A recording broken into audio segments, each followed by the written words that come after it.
ಇವತ್ತೇ ಹೊಸ ಟ್ರ್ಯಾಕ್ಟರ್ ಹೊಸ 8 ಲಕ್ಷ ರೂಪಾಯಿ ಇನ್ಶೂರೆನ್ಸ್ ಇಲ್ಲ, ಇನ್ಶೂರೆನ್ಸ್ ಬರಲ್ಲ, ಅದಕ್ಕೆ ವೇಟ್ ಪಾರ್ಟಿ ಇನ್ಶೂರೆನ್ಸ್ ಬರಲ್ಲ.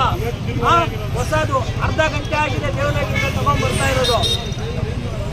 100 ಜನ ಈ ಗಾಡಿಗಳ ಬಗ್ಗೆ ಹೇಳ್ಬಿಟ್ಟಿರೋರು. ಗಾಡಿಗಳ ಬಗ್ಗೆ 100 ಜನ ಸರ್ ನಮ್ಮ ಲಾರಿ ಕೊಡ್ತಾ ಇದ್ದ ಕಾರ್ ಕೊಟ್ಟಿದ್ದಾನೆ, ಲಾರಿ ಟ್ರ್ಯಾಕ್ಟರ್ ಕೊಟ್ಟಿದ್ದಾನೆ. ಸೋಮವಾರ ಬುಕ್ ಮಾಡಿದ್ವಿ, ಸೋಮವಾರ ಡಿಲೇ ಆಯ್ತು. ಸೊ ಅದರಿಂದ ನೆನ್ನೆ ಮಂಗಳವಾರ ಅಂತ ಹೇಳಿ ನೆನ್ನೆ ಎತ್ಕೊಂಬರಕ್ ಬಂದಿಲ್ಲ. ಬರ್ದಿದ ಕಾರಣ ಇವತ್ತು ಎತ್ಕೊಂಬರಕ್ ಬಂದವ್ರೆ ನಮ್ಮ ಓನರ್.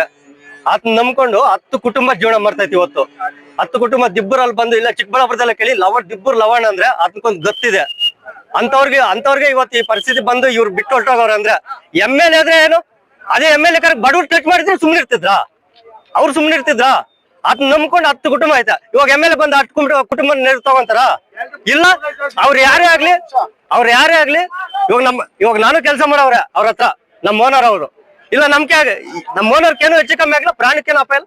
ನಾವು ಸಂತೋಷನ ಹೆಚ್ಚು ಕಮ್ಮಿ ಆಗಿ ಬಿಟ್ಟು ಹೊರಟವ್ರಲ್ಲ, ಅದೇ ಅದ್ ನಿಯತ್ತಾಗಿರೋ MLA ಆಗಿದ್ರೆ ಆ MLA ಅಂತ ಬೇಡ, ಕಾರವ್ರು ಯಾರೇ ಆಗಿರ್ಲಿ, ಓಡಿಸ್ತಾ ಇದ್ ಯಾರೋ ನಮ್ಗೆ ಗೊತ್ತಿಲ್ಲ, ಅವ್ರು ನಿಯತ್ತಾಗಿದ್ದು ಇದ್ ಮಾಡಿದ್ರಿ ನಿಂತ್ಕೊಂಡು ಏನಪ್ಪಾ ಏನ್ ಹಿಂಗ ಆಯ್ತು ಹಿಂಗಿಲ್ಲ ಅಂತೇಳಿ ಒಂದು ಸೊಲ್ಯೂಷನ್ ಆದ್ರೂ ಮಾಡ್ಬೇಕಾಗಿತ್ತು. ಅದ್ ಬಿಟ್ಬಿಟ್ಟು ಹಿಂಗ ಅರ್ಧ ಕೊರ್ದ ದಾರಿಯಲ್ಲಿ ಬಂದು ಹಿಂಗ್ ಮಾಡಿ ಹಿಂಗ್ ಹೊರಟೋಗಿ ಬಿಟ್ಟವ್ರಂದ್ರೆ ಅದಕ್ಕೆ ನಮ್ಮ ಓನರ್ಗೆ ಏನಾದ್ರು ಹೆಚ್ಚು ಕಮ್ಮಿ ಆಗಿದ್ರೆ 10 ಕುಟುಂಬಗಳ ಗತಿ ಏನು? ಹಾಸ್ಪಿಟಲ್ ಅಲ್ಲಿ ಇದಾರಂತೆ, ಲವಣ್ಣ ಅಂತ ಹೇಳಿ ಅವ್ರ ಹೆಸರು. ಕೈ ಏನೋ ಪ್ಯಾಚ್ ಆಗಿದೆ ಅಂತೆ, ಹಾಸ್ಪಿಟಲ್ ಅವರಂತೆ.